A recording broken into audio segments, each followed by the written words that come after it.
Hello dear students, welcome to my channel. आप सभी को राधे राधे, जय श्री कृष्णा। बेटा, आज आपकी 8th ग्रेड अभ्यास पुस्तिका ये विज्ञान कक्षा 7 की क्लास होने वाली है, क्लास नंबर 6। इसमें हम अपना पार्ट 3 कर रहे थे जिसका नाम है ऊष्मा। पार्ट 1 हो चुका है क्लास नंबर 5 में, जिसमें मैंने अति लघु तक आपके सारे प्रश्न करवा दिए थे। आज हमारे दीर्घ और लघु प्रश्न रह गए हैं, उनको फटाफट से कर लेते हैं। ये आपकी नई किताब है, चैनल को सब्सक्राइब कर लें जल्दी से। और हम प्रश्न 7 पर चलते हैं। कागज के बने प्याले में पानी गर्म करने पर कागज नहीं जलता, जबकि पानी गर्म हो जाता है। क्यों भाई? किसी ने सोचा है? क्योंकि बेटा, जो कागज का ज्वलन ताप होता है वो बहुत अधिक होता है। अच्छा, कागज को खाली जलाओ तो कितनी जल्दी जलेगा? उसका ज्वलन ताप जो है वो बहुत अधिक होता है। ठीक है, जब तक उसमें पानी मौजूद है वह ऊष्मा को अवशोषित कर लेता है, जिससे कागज का तापमान उसके ज्वलन ताप पर नहीं पहुंच पाता और वह जलने से बच जाता है। ठीक है, अगर हम कागज के प्याल खाली जलाएंगे तो जल जाएगा, लेकिन पानी भर के जलाएंगे तो नहीं जलेगा। क्यों? क्योंकि कागज का जो ज्वलन ताप बहुत अधिक होता है, और जब हम उसमें पानी भर देते हैं तो कागज का तापमान उसके ज्वलन ताप तक नहीं पहुंच पाता। हो गया सबको? प्रश्न 8 करें। चलिए, बूझों ने समान आकार के कपड़े, जिनमें से एक रंग का पीला है, एक रंग सफ़ेद है और एक काला है, धूप में सुखाने के लिए एक साथ रखा। बताइए कौन से रंग का कपड़ा जल्दी सूख जाएगा? तो बेटा, जैसे जो गहरे रंग के कपड़े होते हैं ना, वो जल्दी सूख जाते हैं। हाँ, गहरे रंग के कपड़े जल्दी सूख जाते हैं और हल्के रंग के कपड़े लेट सूखते हैं। क्यों? क्योंकि जो गहरे रंग के जो कपड़े होते हैं ना, वो ऊष्मा को अवशोषित कर लेते हैं। ठीक है, और हल्के रंग के कपड़े ऊष्मा को अवशोषित नहीं करते, ऊष्मा को लौटा देते हैं, वापस परावर्तित कर देते हैं। तो काले रंग का कपड़ा जल्दी सूख जाएगा, क्योंकि पीला और सफ़ेद तो हल्का रंग है।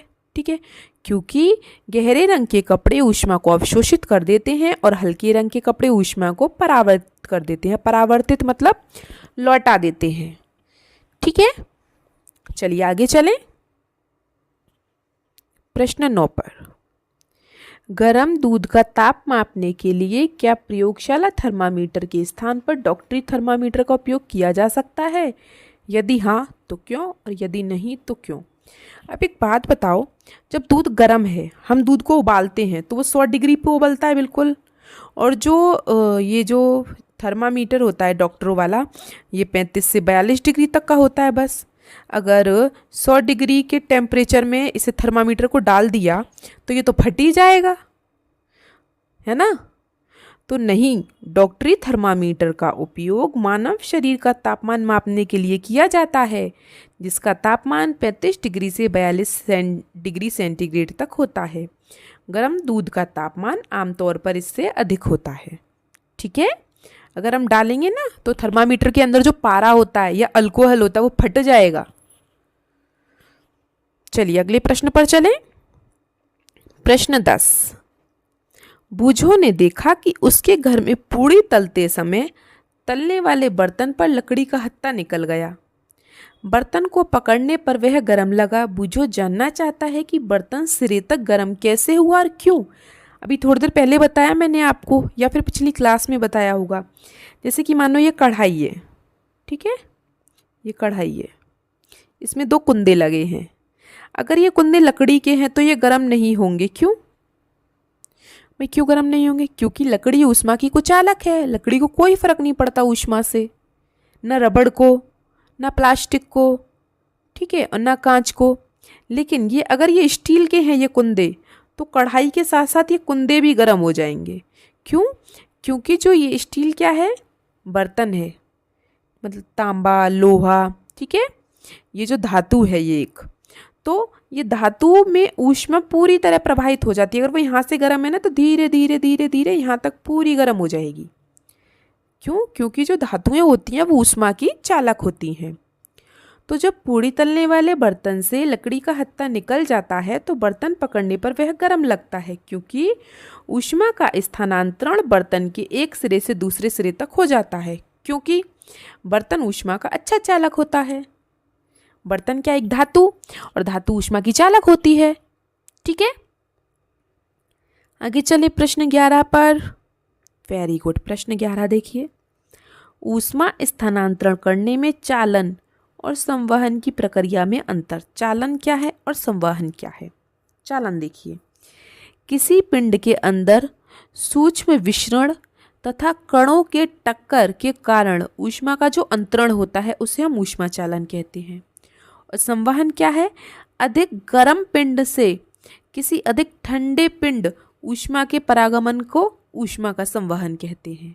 ठीक है, ये दोनों की परिभाषाएं हैं अलग अलग। लिख लिया सबने?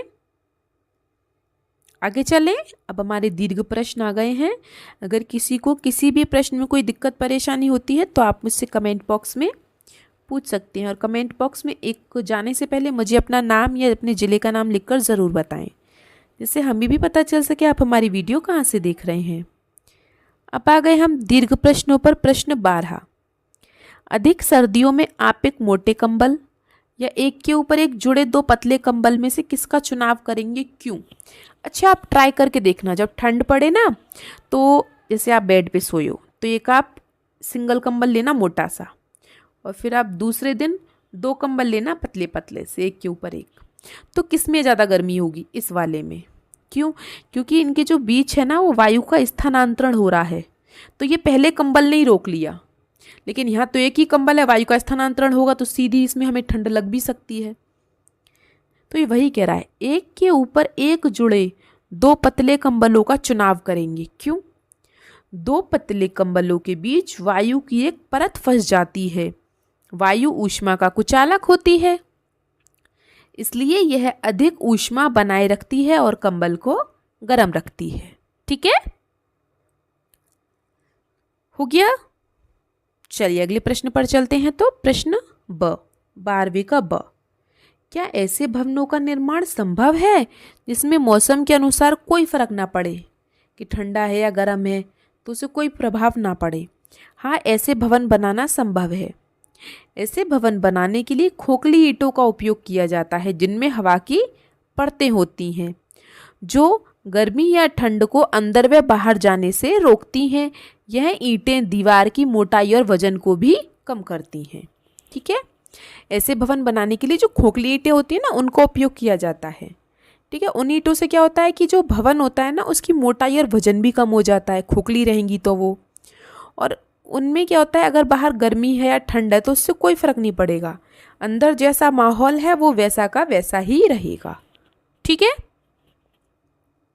प्रश्न 13 पर चलें। हो गया सबका? चलिए प्रश्न 13 देख लेते हैं।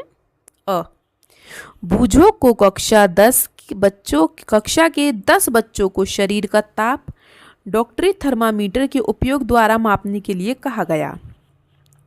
बताइए कि डॉक्टरी थर्मामीटर के ताप मापते समय बूझो को कौन कौन सी सावधानियां रखनी चाहिए।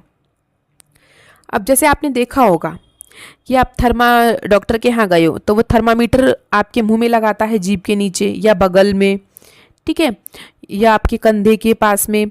तो वो कैसे लगाता है, मतलब उसको साफ करता है कि नहीं करता है, क्या क्या करता है वो उसके साथ पहले? तो बेटा थर्मामीटर का उपयोग करने से पहले उसे धोना चाहिए। आपने देखा होगा वो एक लिक्विड में डूबा रहता है। ठीक है, वो लिक्विड मतलब उसमें कुछ रहता है जिससे कि वो जो आपका थर्मामीटर होता है वो कीटाणु मुक्त हो जाता है। ठीक है, थर्मामीटर का पारा 35 से नीचे होना चाहिए जब आपके मुंह में लगाएं, ऐसा ना हो कि पहले से पारा चढ़ा हुआ हो उसका। फिर अगला, तापमान का माप लेते समय थर्मामीटर को आंखों के स्तर पर रखना चाहिए, उसको देखते रहना चाहिए। अगला, उपयोग के बाद थर्मामीटर को फिर से साफ करना चाहिए। तो आप 4-5 पॉइंट काफ़ी हैं बस। अगला ब, डॉक्टरी थर्मामीटर का चित्र और उसका वर्णन कैसा है। ये थर्मामीटर में एक बल्ब और एक पतली समान बार वाली केशिका नली होती है। देखो ये रही जिसमें पारा भरा है। ठीक है, और देखो ये नंबर लिखे यहाँ पे इधर उधर दोनों तरफ। थर्मामीटर के बल्ब में पारा या अल्कोहल भरा होता है। थर्मामीटर का स्केल सामान्यतः 35 डिग्री सेल्सियस से 42 डिग्री सेल्सियस तक होता है। आप सब देख सकते हैं, मैं आपको यहाँ पे जूम करके दिखाती हूँ। देखो 35 से 42। ठीक है, चलिए प्रश्न 14 देख लेते हैं। समुद्री समीर और थल समीर को चित्र सहित समझाइए। समुद्री समीर समुद्र से भूमि की ओर और थल समीर थल से समुद्र की ओर, मतलब भूमि से समुद्र की ओर। ठीक है, देखिए ये रहा समुद्री समीर, समुद्र से भूमि की ओर आ रहा है, आप सब देख रहे हैं, ये रहा, देखो ये निशान बने हुए हैं इधर। थल समीर जो थल से समुद्र की ओर जा रहा है, इधर जा रहा है। ठीक है, समुद्री समीर क्या है, जो समुद्र से जा रहा है, और थल समीर जो थल से जा रहा है। सिंपल, बहुत सरल है। ठीक है, आप इस तरीके का चित्र बना सकते हैं। एक ऐसे ऐसे लेके जमीन बनाइए, यहाँ समुद्र बनाइए ऐसे करके, यहाँ एक आध पेड़ बना दीजिए बस। चलिए हम अपने अगले प्रश्न पर चलते हैं, प्रश्न 15 पर। ये कह रहा है डॉक्टरी थर्मामीटर और प्रयोगशाला थर्मामीटर में अंतर लिखना है। डॉक्टरी थर्मामीटर बेटा क्या है, उसकी तापमान सीमा कितनी होती है, 35 से 42 तक, और प्रयोगशाला थर्मामीटर की 10 से 110 सेल्सियस तक।